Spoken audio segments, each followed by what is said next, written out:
I've joined UST 1 year, 6 months back, and currently I'm part of Salesforce practice in UST.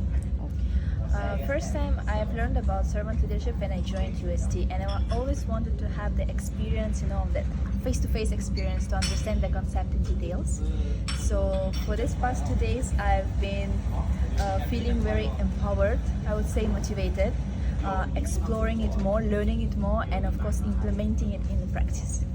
Well, I guess the main takeaway for me is understanding how the servant leadership aligns with corporate values and as well with corporate culture. What is the chemistry between this and what steps do we need to take to become a better servant leader. I really want to start practicing it from yesterday itself, from the day one of our workshop. To begin with, I would look onto how I'm behaving with my teammates, with my peers and management. I will look back and reflect how else can I improve.